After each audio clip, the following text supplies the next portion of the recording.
Hello dear students, welcome back to my YouTube channel excellent study classes में। Students, आज हम पढ़ेंगे class 12th English की poetry का मोस्ट इम्पॉर्टेंट सेंट्रल आइडिया।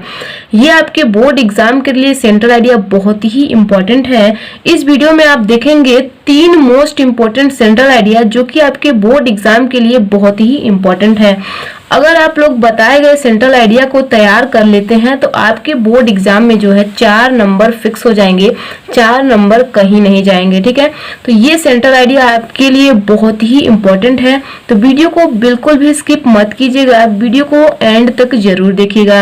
अगर चैनल पर नए हैं तो चैनल को सब्सक्राइब करके बेल आइकन को प्रेस कर लीजिए, जिससे हमारे द्वारा बनाए गए सभी वीडियो का नोटिफिकेशन आपके पास आसानी से पहुंच पाएगा।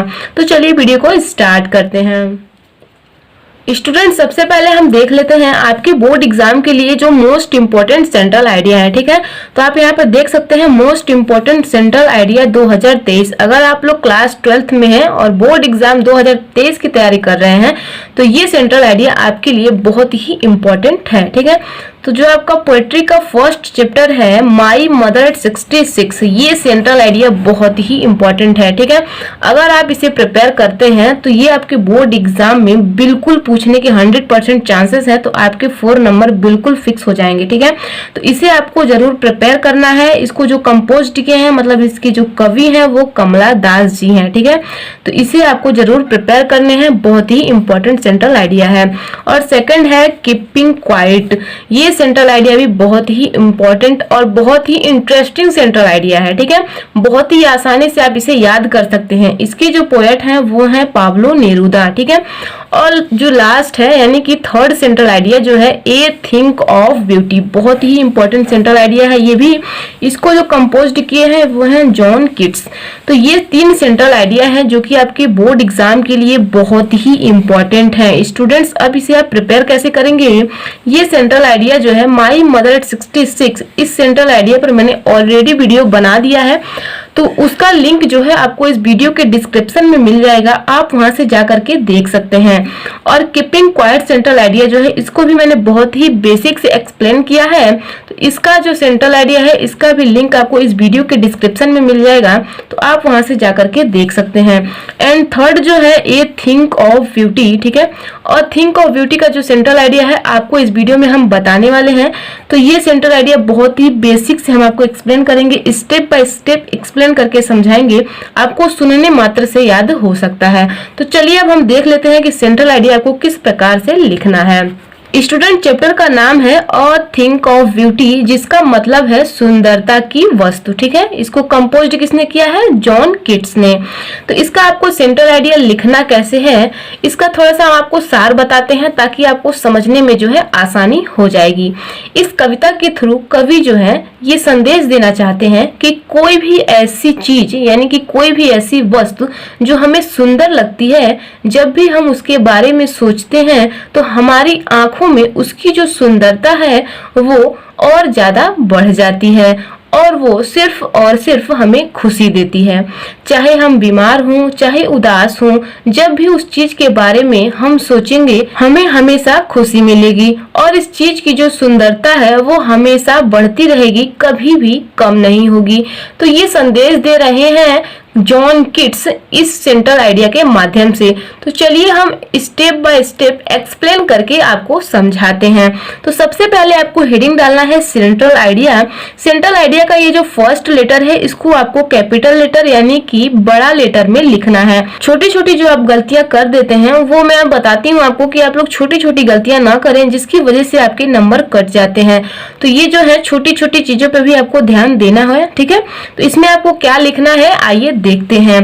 The poem a think of beauty is a composed bye famous romantic poet John Keats. तो क्या कहा जा रहा है? द पोयम मतलब कविता, अ थिंक ऑफ ब्यूटी मतलब वस्तु की सुंदरता, इज कंपोज्ड मतलब रचा, बाय फेमस मतलब प्रसिद्ध, रोमांटिक पोएट मतलब कवि जॉन किट्स। तो कविता सुंदरता की वस्तु की रचना फेमस रोमांटिक कवि जॉन किट्स ने की है। ठीक है, क्लियर है? आगे ध्यान दीजिए। He says that A thing of beauty gives a joy for ever and never ends.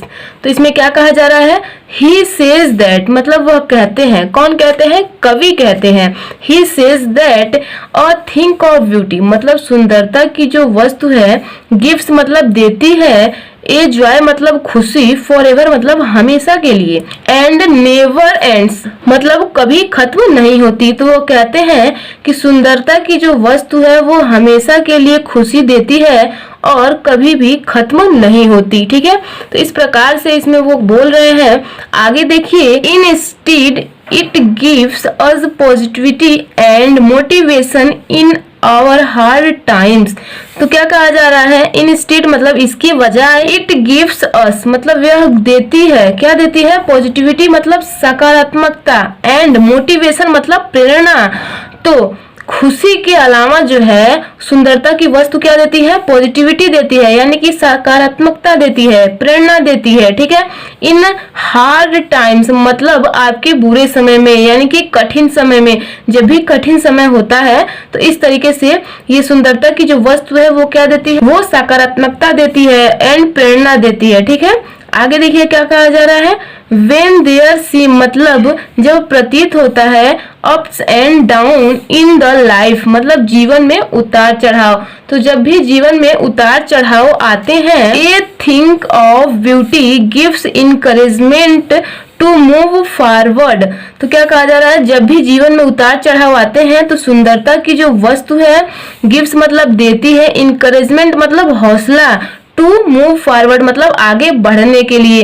तो जीवन में जब भी उतार चढ़ाव आते हैं तो जो सुंदरता की वस्तु होती है, जो चीज होती है, वो हमें क्या देती है, हौसला देती है आगे बढ़ने के लिए। ठीक है, और क्या कहा जा रहा है, and work of out for the betterment मतलब और अच्छा करने के लिए प्रेरित करती है। ठीक है, आगे देखिए, नेचर आल्सो टीच अस प्रकृति भी हमें सिखाती है, क्या सिखाती है, this all things develop positivity which enjoy for ever मतलब दिस ऑल थिंग्स मतलब यह सभी चीज, डेवलप मतलब विकास, पॉजिटिविटी मतलब सकारात्मकता।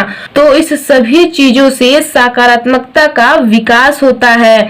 Which is Joy for ever मतलब जो हमेशा के लिए क्या देती है, खुशी देती है। तो ये जो कवि है इस सेंट्रल आइडिया के माध्यम से संदेश दे रहे हैं। ठीक है, कि सुंदरता की जो वस्तु होती है वो हमें क्या देती है, खुशी देती है। तो यहाँ पे आपका सेंट्रल आइडिया जो है समाप्त होता है।